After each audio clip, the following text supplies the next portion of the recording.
Redesigning School Counseling webinar for first-year schools, and we're looking at the content of this meeting, which is establishing your vision statement. My name is Sue Reynolds, and I'm president of the American Student Achievement Institute.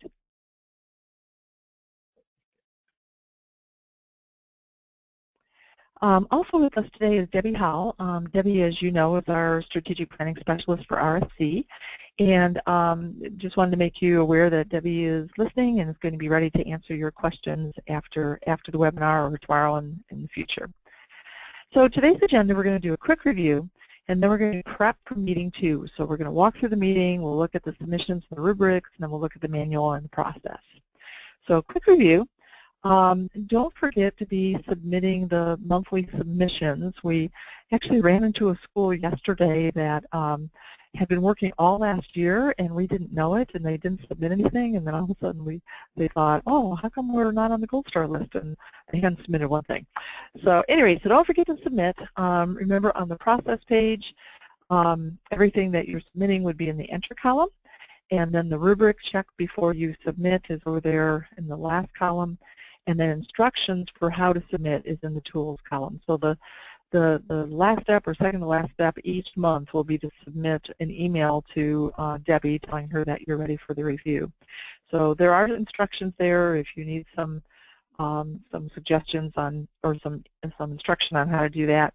And just remember that each of you has a status page where you can see each of your submissions and the status of them and any comments that Debbie has for you. So just want to make sure everybody was aware of that, so that we're making sure that you're submitting work and that we are reviewing it as you go.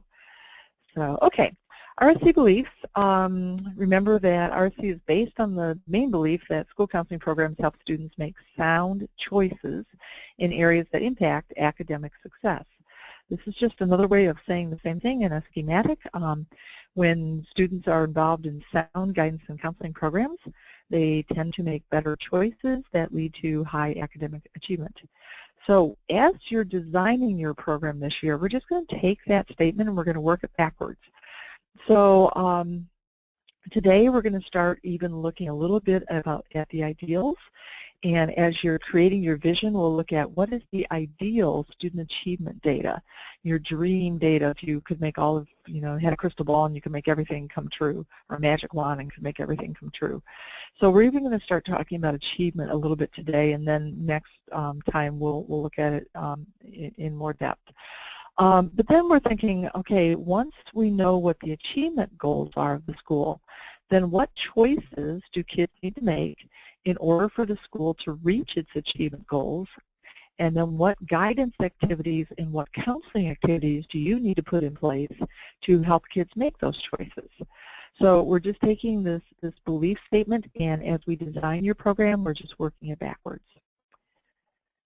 Okay, so the process is the first thing you did last spring, just kind of a reminder, and then we'll plug in where we are today. You started out by getting organized. You collected data. You put together your organizational structure. And then in September, last month, you introduced RSC to your council. So mainly that was about introducing the overview of what is school counseling, but more important, or equally as important, introducing the terminology so that when you said guidance, or when you say guidance or advocacy or counseling, your folks know what you're talking about. We're also introducing some important concepts like that guidance is for all kids and counseling is for kids who have a personal social problem that's interfering with learning. So it's really kind of an important foundation for the rest of our discussions with your advisory council. So today we're going to talk about what is your dream for your school and for your student practices and adult practices. This step really brings everybody together toward a common vision and a common focus. If you've read any or been involved with Malcolm Baldrige at all, when Baldrige talks about all the arrows going in the same direction, if we're really going to have significant and meaningful change, this is where we're going to get all the arrows going in the same direction. So that's what we're doing today. Then next month we'll say, okay, if all these arrows are going in that direction, then what's a realistic place that we can be in in the future. And we'll start looking here at what choices do kids need to make in order for us to get to this dream, to get to the vision. And it's choices like enrolling in an AP class, or turning in all their homework, or being assertive rather than aggressive when they're angry. So we'll look at choices and we'll come up with all of them, and there will be a lot in this step. If you think about all the things that kids have to choose to do properly while they're in the grades that are in your building, there's probably 60, 70, 100 different choices that kids have to make right if they're going to be successful at school. So we'll look at all those choices, and those will become your program goals. So you're going to have 75, 100 goals.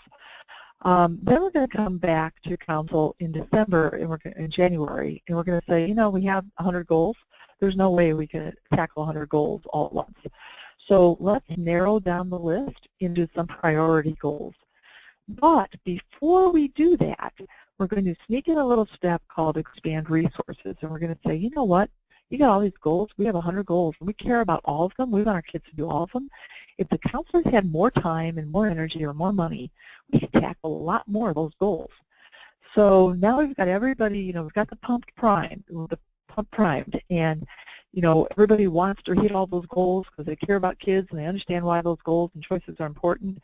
And now we're saying, but too bad, you can't have them all. You can only have one because our counselors don't have time to spend with kids and parents because we're doing all this other non-program stuff.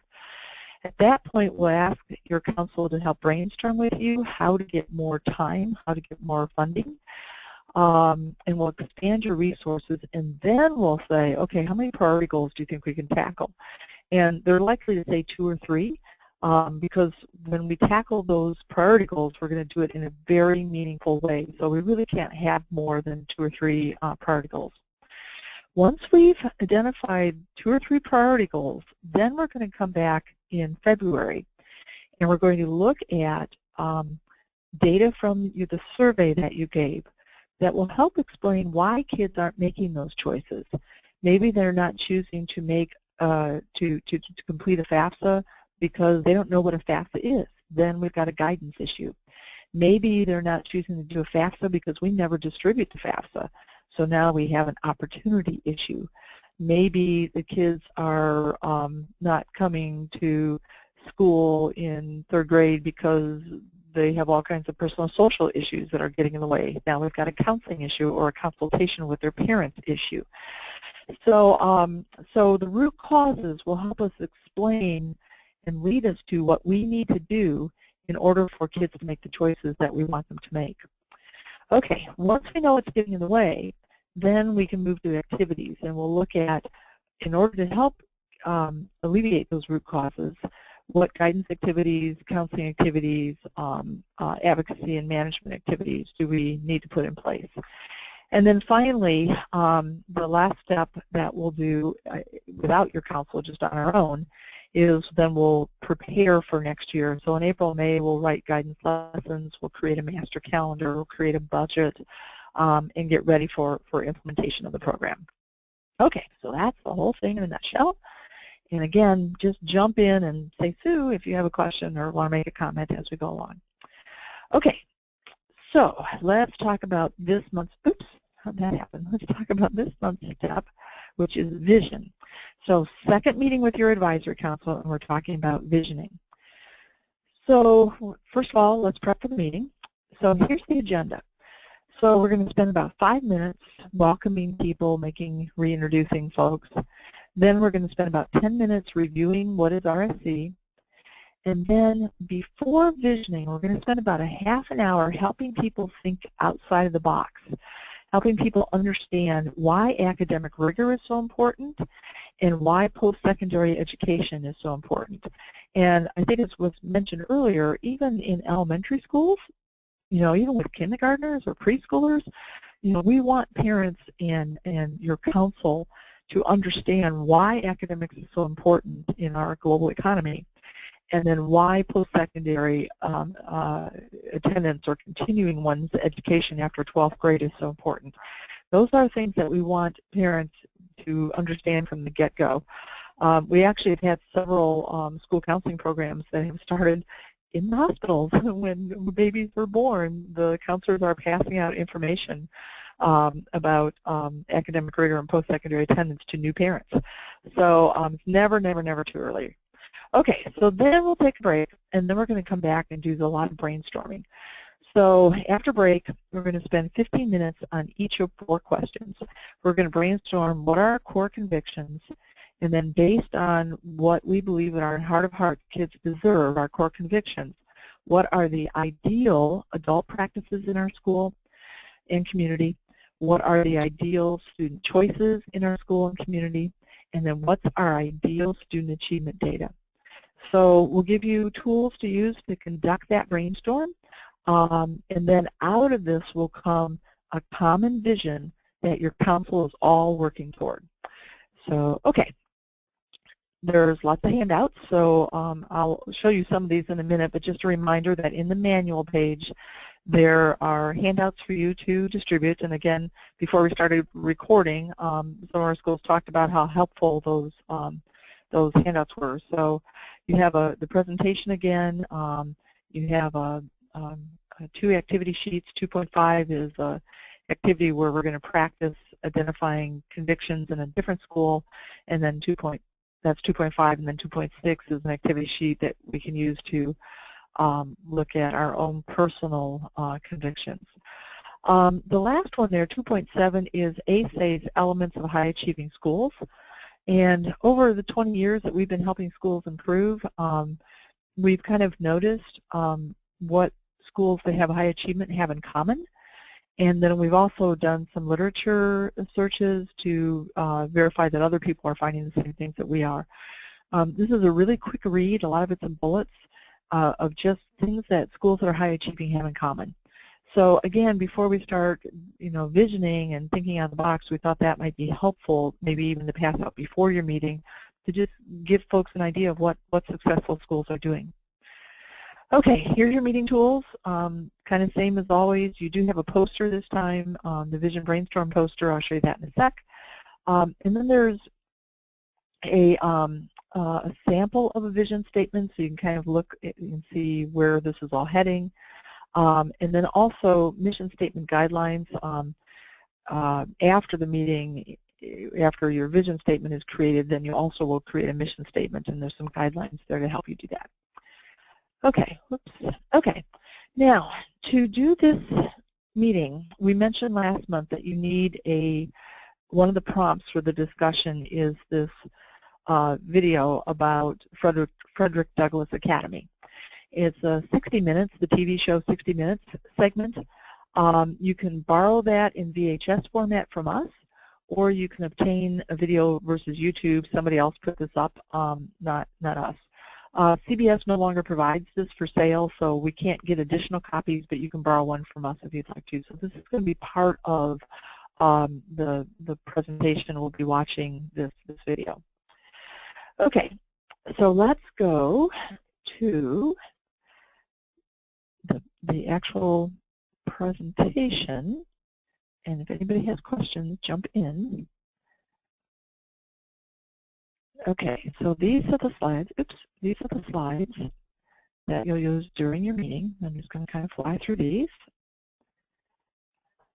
Let's see, slideshow from current slide.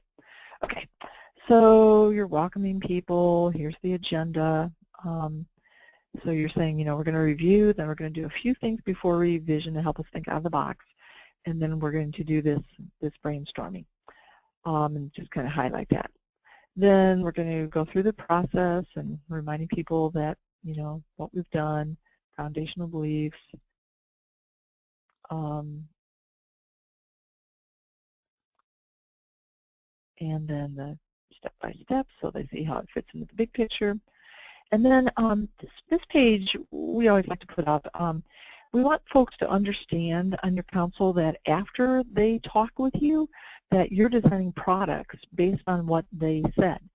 So you can say, one of the products that we have now is our belief statement, and our benefit statement, and you can pass that out to folks if you'd like to show them what the benefits are that you've come up with based on the discussion from last month.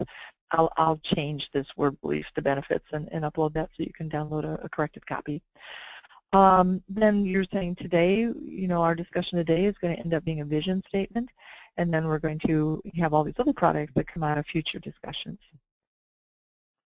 Okay, so before we vision, I want to talk a little bit about academic rigor. So first of all, a definition. Academic rigor is the level of achievement required for students to be successful at the next educational level. So if you're in elementary school, how much rigor is needed by the time kids leave your elementary school so that they can hit the ground running when they get to a rigorous academic program in middle school? If you're in high school, but what do kids need in high school to hit the ground running when they get to post-secondary? Okay, so for an elementary school, and you may want to change this based on your beliefs, but this is what we believe. To be middle school ready in an elementary school, we think that means earning A's and B's, that we're preparing students to earn A's and B's in Algebra 1 and other courses traditionally taught. You know what? I've got that wrong, don't I? This is, yep. Let me just change that right now. And again, I'll edit this and upload the presentation. So elementary schools prepare students to be earn A's and B's in academic courses, including math, English, science, and social studies. Okay, if you're an elementary school that gives Terra Nova or NWEA or some other assessment, you might want to change that, but since Indiana doesn't require schools to give assessments other than I-STEP at the elementary level, we're going with report card grades. So earning A's and B's, we found typically in an elementary school, a student who has done that is ready for middle school. Okay, in middle school, to be high school ready, middle schools would prepare students to succeed in freshman level courses. So when kids leave the middle school, they're ready to get a B or higher in English 9, in Geometry or Algebra 2, because hopefully they've had Algebra 1 in the middle school. Biology, world history, first year foreign language or world language, and fine arts. So when kids leave the middle school, they're ready for that type of academic rigor in high school. Also, the high schools are preparing students then to succeed in post-secondary courses, be it an apprenticeship program or four-year college, two-year college, career college. And what we've found is that kids who are successful at the post-secondary level tend to have B's or higher in English, math, science, world history, world languages, fine arts, and AP. So, so this is the number of years, and this is the grades that they would get in high school if they're going to be, really ready for post-secondary ed. Then the other thing in high schools is that we also want to help students be able and ready to select the appropriate type of post-secondary school that aligns with their career goals, to be able to select a major, to be able to pay for college, to make sound personal social decisions, and to succeed in the first year of post-secondary, which would mean that they do not need remediation in math or English language arts, that they're ready to earn 15 credits per semester, and their grades in post-secondary are B's and higher. So when we're looking at, helping kids go through this pathway through completion of post-secondary ed on time, this is kind of the amount of rigor that we're talking about. In terms of being career ready, this is a little bit of an older report, but we really like it. It was published in June 2007, and as we talk to employers, they tell us it's still very, very true. So post-secondary institutions are preparing students to be proficient in academic skills like informational reading, persuasive writing, oral presentation, math application. Also in soft skills, which we hear from employers so much is lacking. Teamwork, having good work ethic, being responsible, coming to work on time, being punctual, being able to manage time on the job. You know, and those are definitely things that could impact your guidance curriculum. And then habits of mind, making sure that employees were post-secondary are getting future employees ready to analyze and interpret and do problem solving and reasoning. So our post-secondary institutions also have a role to play in providing very rigorous academic preparation to prepare kids for the workforce. So again, it's each level is preparing students for the next level. So, okay. And then one other thing that is really big right now, and you've, I'm sure, heard of this, is the concept of STEM. And that's STEM stands for Science, Technology, Engineering, and Math. And in our workforce in Indiana and really across the country, we're finding that so many careers and jobs focus on those 4 areas that the level of education to prepare students in those 4 areas, we're hearing from the business community, from industry, really needs to be beefed up in order for us to have workers in the United States that can hold high-skilled jobs. So so that's something else to be talking about with your council about, just what that means in terms of your dreams for kids and your vision for what your school might be like. Okay, so I've made a case, I hope, for post-secondary ed and rigor leading all the way up from really preschool all the way up to post-secondary.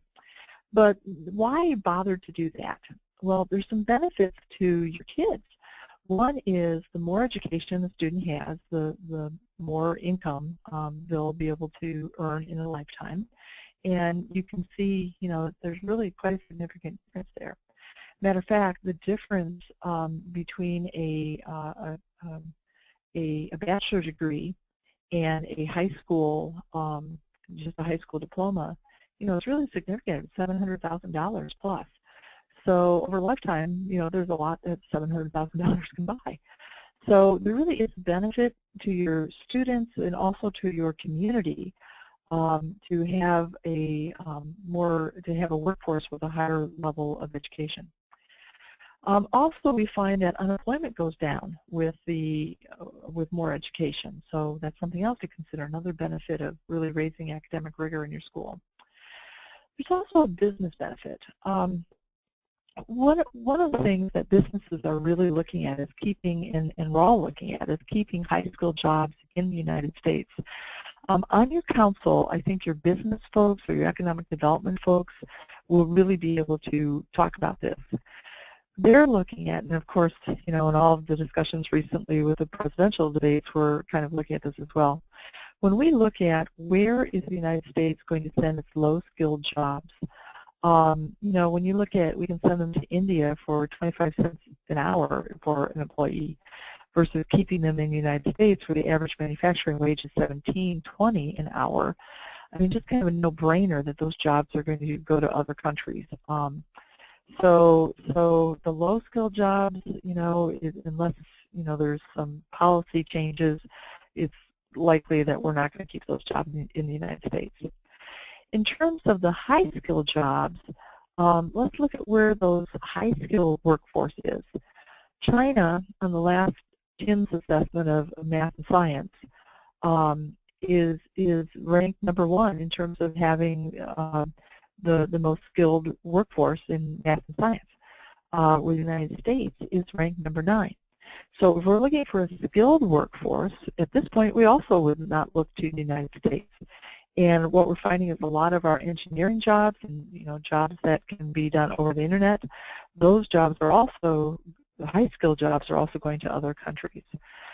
So there's a lot of talk about increasing the academic rigor among our workforce so that we can keep those jobs in the United States. And really, for my own community, rather than keep the low-skilled jobs in my community, I'd much rather keep the high-skilled jobs in my community, and then make sure that our students are able to take those jobs.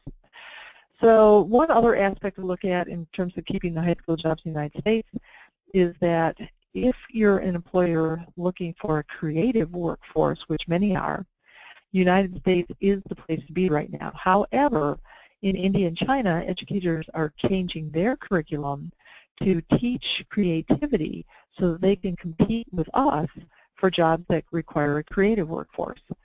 So just things to think about, as you're visioning for your school and thinking about what academic rigor level do we want for our school, kind of defining what is academic rigor and then why is it important. There's a big business and economic development rationale. So the other thing that I think is really interesting is that as you increase in your community the percentage of citizens that have a bachelor's degree, the wages of your high school dropouts or just your high school completers goes up.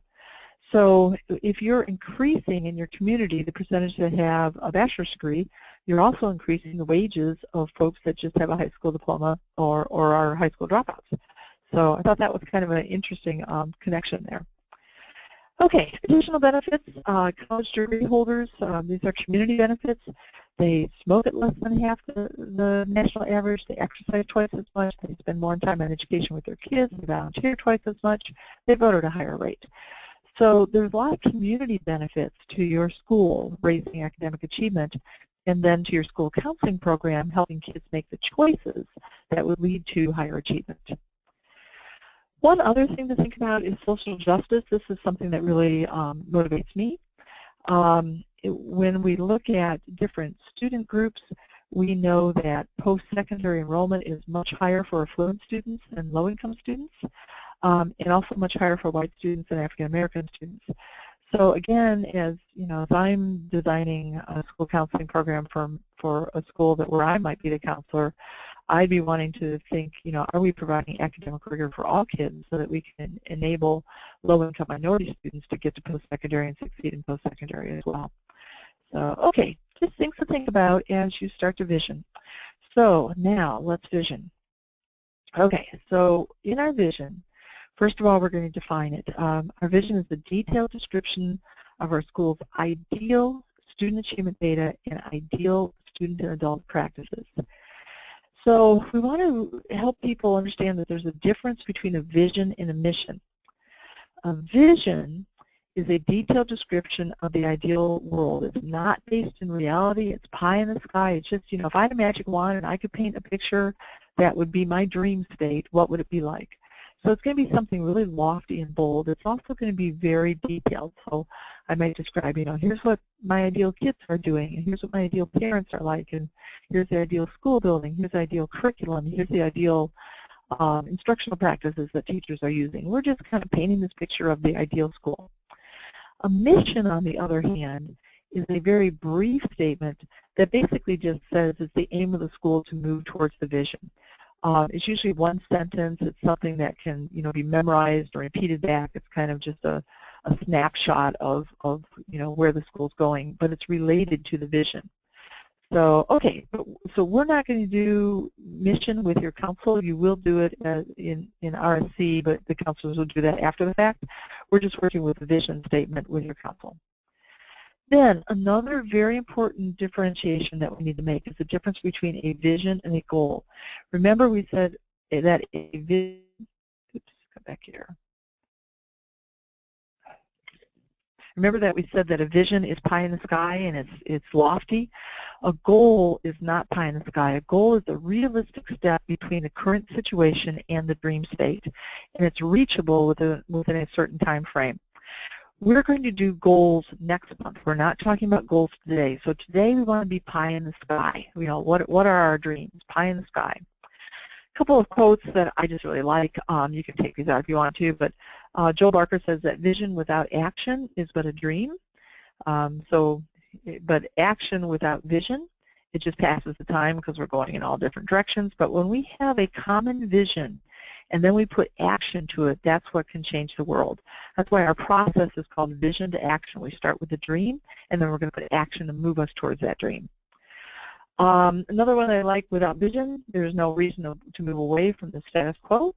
Visioning creates a discomfort, which results in energy for change. So as we look at data, your council, we hope, will be uncomfortable with the achievement at your school, with the amount of students that are making sound choices, but out of that tension will become a discomfort, and that will lead to some change. So, okay, practical reasonings for visioning. It raises expectations, gives us a common purpose and direction, creates energy for change. It focuses on the future, and because of that, there's no blaming for the past. I love visioning because we never point fingers at anybody and say, well, if the parents had just done this, everything would be fine. We're just talking about that ideal state in the future and then what role is each of us going to play to get there. So there's no blaming. The other thing I love about the way we do visioning is that it focuses on the kids. We're not talking about what's our dream state for the parents or the teachers or the counselors. It's what is our dream state for the kids. And then also your vision will become the foundation for decision making. So as we design your school counseling program, the question is going to be, is this going to move us closer to our vision? If so, then it's a keeper. If not, then why are we doing it? So, okay, so very practical reasons for this step of visioning. So there's 4 steps. I'm going to go through this very quickly because I know we're running out of time. We're going to brainstorm in 4 different areas: core convictions, then the ideal adult practices, the ideal student choices, and the ideal achievement data. So the first brainstorm is core convictions. What do we believe all kids deserve? And here's some examples. And these are actually from prior RSC schools. So all kids deserve to grow up in a culture of high expectations. All kids deserve to master the state educational standards. All kids deserve to continue their education after high school. All kids deserve to be engaged in their learning. So we're really looking at, what do all kids deserve? Not just the affluent kids or the white kids, but or the kids that come to school motivated, but every kid in your building, what do they deserve? All kids deserve academic and career guidance. So leading into this brainstorm, what we want to do is we want to ask, does your council have the skill of identifying other people's core convictions by observing their behaviors? So what we're trying to do with this activity is to link that people's core convictions are expressed in their behaviors. If I believe that kids deserve to be respected, then I'm going to be respectful towards kids. So, okay, so here's the activity. You're going to show the Lorraine Monroe video. It takes about 15 minutes. And then you're going to ask people, as you're watching this video that shows teachers and the principal at this Frederick Douglass Academy, as you're watching them, what can you tell they believe about kids? What do they believe about learning? What do they believe about education? And we're asking people, as you're watching it, without talking to your neighbors, just jot down what you think they believe in their heart of hearts. So then we're showing the video, and then everybody's kind of talking about, well, at Frederick Douglass Academy, they believe that all kids deserve respect. They believe school is important. They believe you should be in time. They believe all kids should take a foreign language or world language. So we're teasing out that. And again, the emphasis here is not for your school to be like Frederick Douglass Academy. We're giving people practice on teasing out core convictions.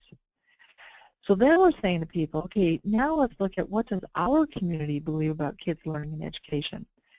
So we're going to use a Delphi consensus building model for this activity. And in that consensus building model, we're starting out with individuals just answering the question for themselves. Then we're going to break people into small groups, and the small group's going to come to consensus. And then each group will share their ideas, and then the large group will come to consensus. It's a real quick way to bring a large group to consensus without a lot of time. So the first thing we're going to do is on this vision brainstorm, this first quadrant up here, the prompt says, I believe all students deserve. So, and what you do is you've broken people into small groups, like groups of 3 or 4, and you ask them to just take 3 minutes, just kind of brainstorm that, and maybe on the back of this paper just write down, what do you think all kids deserve? Take 5 minutes or so. So everybody's doing that individually.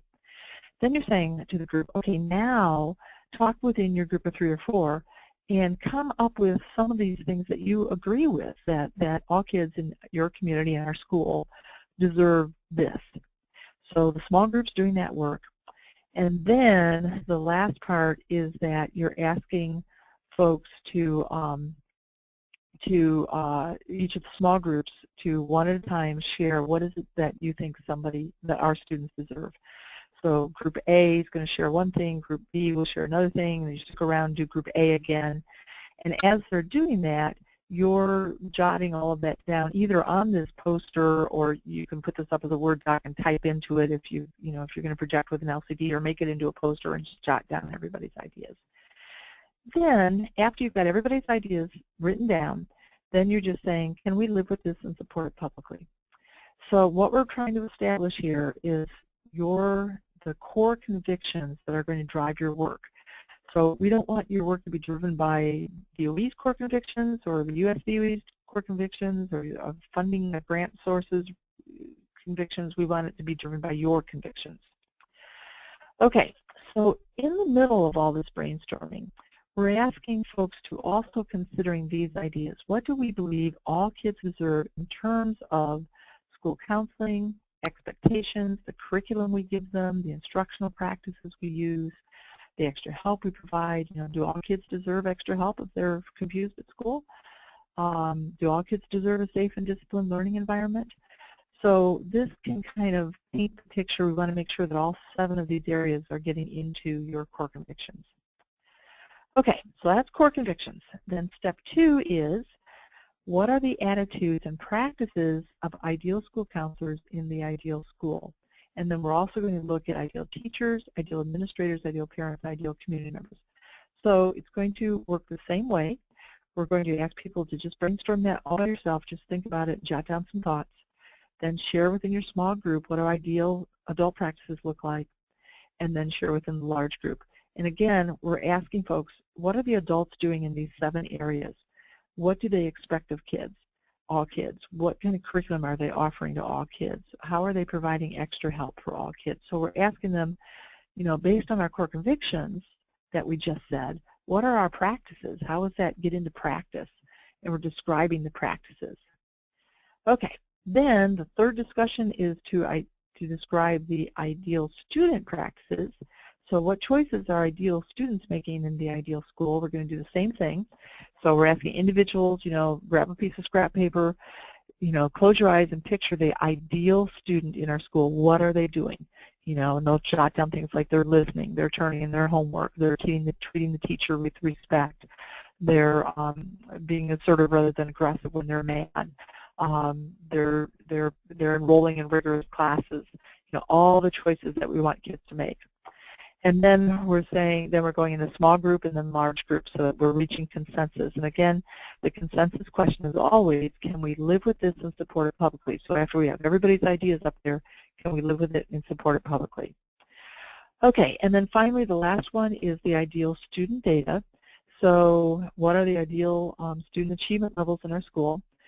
So the top 2 we would like you to use, the percentage in your ideal school, the percentage of students passing the state math test, the percentage of students passing the state English test. So ideally, what is that level? Now, a lot of people on those 2 questions are going to automatically say 100%. It's a dream, it's a vision, it's pie in the sky. Who wouldn't we want to pass the state math and English test? So a lot of your people immediately go to 100%. Others will probably go to 80%, and they'll say, well, some kids have learning disabilities, or some kids come from homes where there's no parent support, and it really wouldn't be fair to those kids to have high expectations of them because we're just setting them up for failure. What I'd like to suggest to you is that if we don't have high expectations for all kids, including kids with learning disabilities or kids who come from homes that are mess, if we don't have high expectations for them, we will never put into place what we need to put in place to enable those kids to succeed at a high level. We've got to expect it first in our vision, have a dream for it, and then work to make that a reality. If we put 80% in for our dream for the percentage of kids passing the state test, then what happens is when we get to 80%, we don't have to go any higher. We've met our ideal. So we'd really like to encourage you to have a discussion. If some folks don't go to 100%, to have a discussion. We'd like to encourage you to think about that yourself. Because for some of you that may be a little stretch. Do I, in my dream of dreams, is there are there kids that I don't have high dreams for? So yeah. Now, if you can't get that discussion to 100%, if the group says, 95%, sometimes what I like to do when I'm facilitating this discussion is I'll say to everybody, okay, turn over your papers and write down the names of the kids that you don't have any expectations for, you don't have the high dreams for. And when people start putting the names to it, it's like, I don't think Johnny can do this, but I would love it if he could. And, yeah, I have that dream for him if we could somehow make that happen. So, yeah. And one other thing, we've been doing this activity for about 20 years. In the very beginning, and we've really seen this change over time. In the very beginning when we talked with schools, what we got a lot is, yeah, we don't want to make that 100% because it really would be so unfair. This is 20 years ago. It would be unfair to the African American students to have high dreams for them because we know they haven't had the same opportunities as white kids, and we're afraid they'll just get frustrated and they'll drop out of school if we have high dreams for them. So thank goodness somebody had high dreams for the African American students, or we'd still probably be stuck back there. So, we've seen it with African American kids, we've seen it with special ed kids, we've seen it with mole kids, that there are groups of people that for whatever reason don't want to have high expectations of them in their dreams. If we can't dream it, we'll never get there. So we think high dreaming, lofty dreaming is really, really important to raising student achievement. So think about that. Then below in the second part, here's some other data fields that we would suggest that you put in if you're in elementary school, the percentage of kids having all A's and B's in math and English, middle schools, and there's a couple for you, and then high school. So you don't have to put those in, or you may have others, like the percentage of kids earning a certain score on your Terra Nova assessment or NWEA or the NAEP assessment in the high school. So depending on what other assessments you've given your school, you might want to edit this slide. So, okay, things to think about. Really encourage you to discuss and think about the 100% vision, the dreams for all kids and not just some kids. One other thing, on this activity, if the council, let's say you believe 100% and that's really where you really believe that in your heart of hearts, if the council can only come to consensus on 92%, you have to put 92% in there, even though it kills you. Because what will happen is if they say 92% and you say 100%, they will think that anytime you don't like what they say, you're just going to disregard it and put in your ideas. And then they won't come back to your next meeting because what good is their voice? So if that happened to me, I would begrudgingly put in the 92%. I'd make the council aware that I didn't agree with that I personally had dreams for all kids, and then I'd be working on them for the rest of the year to try to convince them that we really should have dreams for all kids.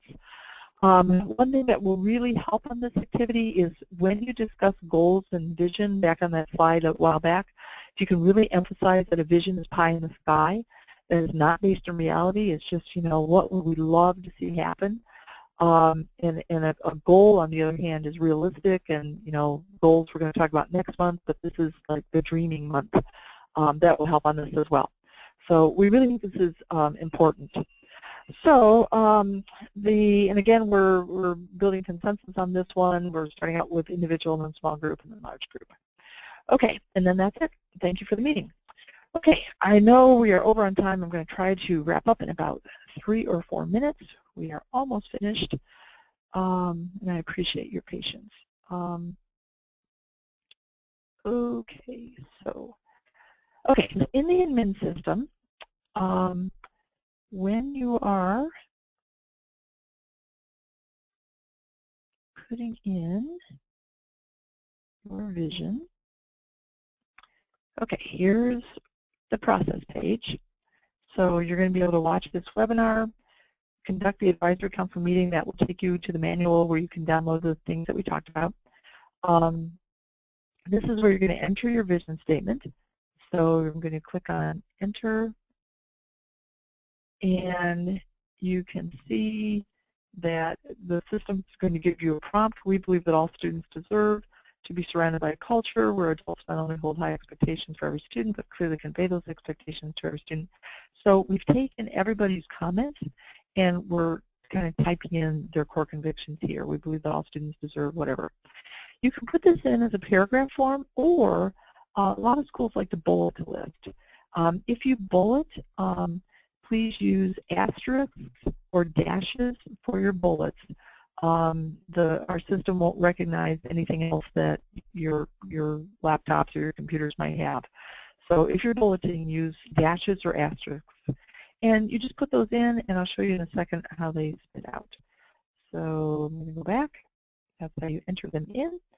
And then program vision statement. This is how, when it's all in there, the report will look something like this.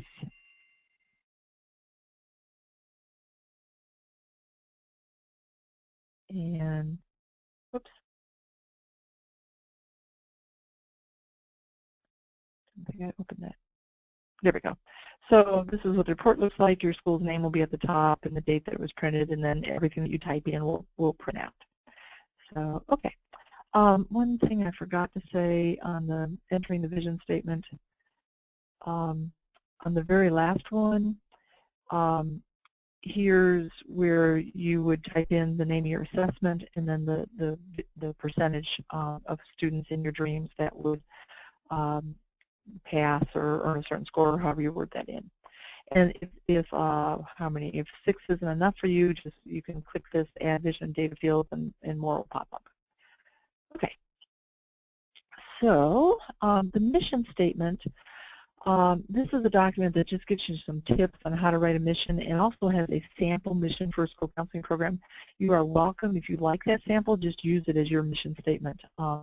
So don't worry about copying. We encourage copying if you like it and it's worded the way you want it to be worded. Entering your minutes, same kind of system as last month. Reviewing the rubric items. I'm going to click this, and let's look at the rubric items. Okay. This is, I just need to go over this real quickly. The first paragraph contains core convictions, second paragraph, third paragraph, fourth paragraph, and then the achievement data. You can't go wrong really on these first 5 as long as you've filled out the prompt, the template. Then for ASCA purposes, for the RAMP award, we also need to make sure that your vision statement addresses students' developmental needs. So somewhere probably in the description of the adult practices, you'd be saying that adults are addressing students' developmental needs. You can say that adults are, primarily focusing on prevention in the school counseling services, that adults are serving as an advocate for every student, adults are using data to drive the program design, and the ideal adults are evaluating the counseling program annually, and ideally the school counselors are following the ASCA ethical standards. We just need to make sure this aligns with some of those standards for RAMP. We need to make sure that as you're describing the ideal adults that you've got these things in there. So, okay, and I think that is it. Don't forget to, when you're finished with these steps, to send Debbie an email so she can review your work. And let me go back to the PowerPoint presentation real quickly. And I think that, just make sure I didn't skip something. Yeah, on the mission statement rubric, I didn't open that up, but we want the mission statement to include the purpose of counseling, the tasks of school counselors, and the principles of school counseling. And then we're just looking at that as present, and that we need both your, we need 3 different mission statements. The school counseling mission, your school's mission, and your district's mission. This is another ASCA requirement. We need to make sure that these things are kind of aligned with each other, and Debbie will read for that. So again, when you're entering the mission statements, it's going to ask you, it's going to give you a place to enter your school counseling mission, your school mission, and your district mission. Okay, mission statements, minutes, yep, that's it. Okay, so I'm going to pause, and I do apologize for going over. We really try to hold these to an hour, and I apologize that we're a little late on this one. So, okay, any questions come up? Anybody want to jump in? Anything I need to clarify? Okay. Going once, going twice. Okay, let's close then. And I always like to close with this thought. And, oh, gosh, I forgot one thing. When, this is really important, sorry, when you are showing that Lorraine Monroe doctrine, there's two places where resistance might pop up. First of all, at the Frederick Douglass Academy, it is a public school, but parents had to fill out an application for their students to go there. So you might have people that raise their hand and say, yeah, but students had the ability to apply to go to Frederick Douglass Academy. They didn't. We don't get to have that luxury. We have to take everybody. And how I would respond to that is to say that, yeah, that's true. But this activity, you know, what we're doing right now is about defining our vision, the dreams that we have for our kids. So even though we don't get to have an application, you know, we can still talk about what are our dreams for our kids. And then the other thing is that the principal at Frederick Douglass Academy at one point says that she's talking about how hard her teachers work, and she says that they're maniacs, and with regard to their work ethic and how hard they work. And it may be that some of your folks, your teachers, you know, will raise their hand and say, you know, we can't be maniacs. We have families and we have a life outside of school. And absolutely, that's true. And again, I would just say, you know, we understand that, and of course, but this activity is about defining our vision, and you know that we need to take that into consideration as we're designing our vision and for our ideal adult practices. That you know our teachers do have families and a life outside of school. So just wanted to kind of point that out because those are two places where resistance might come in. Also in the facilitator guide in your tools for this month, that's explained as well. Okay. Okay, now let's end. And I do like to end with reminding you that you make a difference in the lives of young people and how important this work is. And really, you know, when you think you have a chance to change a young person's life, what a wonderful career we have. So, okay, with that we'll close and call Debbie if you have any questions. Thanks, everyone.